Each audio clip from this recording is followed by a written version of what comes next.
Jangan lupa untuk subscribe dan nyalakan lonceng notifikasinya.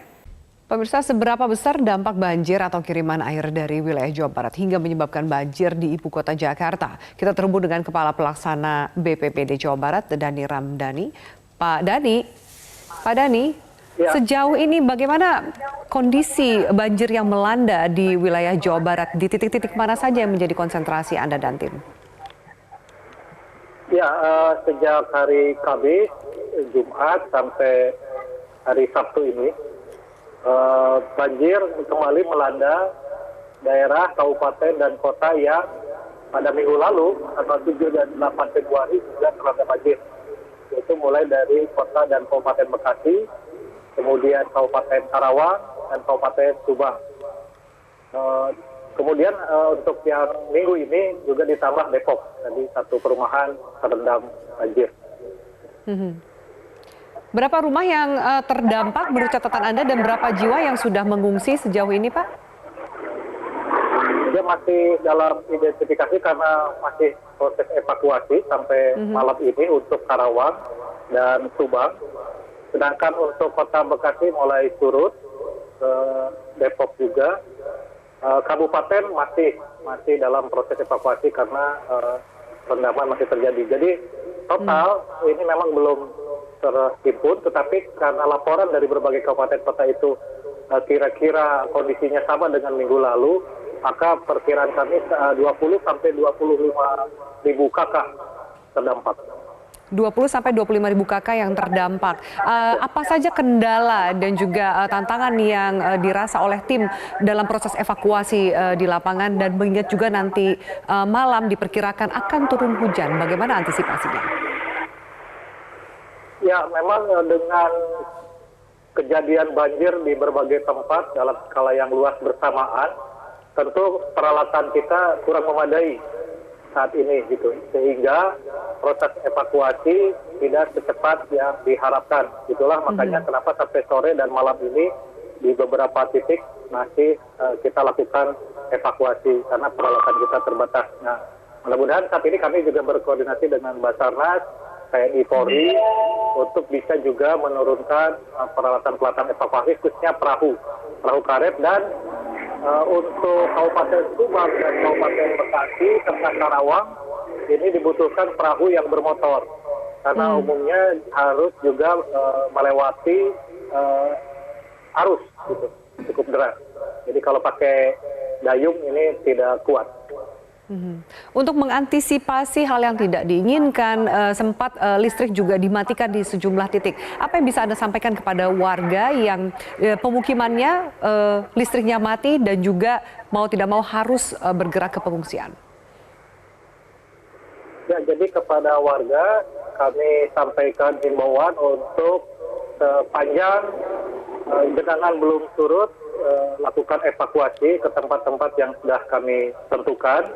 Memang dalam kondisi banjir ini hampir sulit menemukan tempat evakuasi dalam bentuk tenda. Jadi yang kita gunakan adalah tempat ibadah, kemudian kantor-kantor pemerintah ataupun sekolah yang memang lokasinya cukup mempunyai ketinggian. Jadi kami berharap sepanjang banjir belum surut, apalagi diikuti juga dengan pemadaman listrik, sebaiknya berada di tempat-tempat pengungsian sehingga mudah dalam pengawasan petugas. Pak Dhani, apakah Anda memiliki catatan atau informasi mengenai situasi terkini dari pintu air di Bogor? Di Bogor terakhir belum dapat, tadi baru pagi itu, karena kami memang konsentrasi di Subang, Karawang, dan Bekasi. Seperti itu, masih dalam proses baru itu saja. Korban. Ya. Baik. Jadi data kami masih yang tadi pagi. Bagaimana ketika kondisi Jawa Barat masih banjir dan kemudian ada kiriman air ke Jakarta?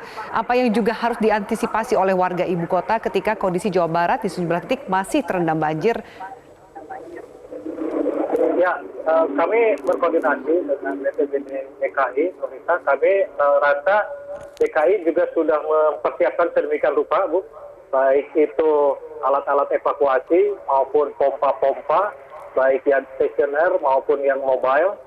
Dan mudah-mudahan dengan kesiapan seperti itu, ketinggian curah air dari Ciliwung maupun Citarum ini bisa diantisipasi.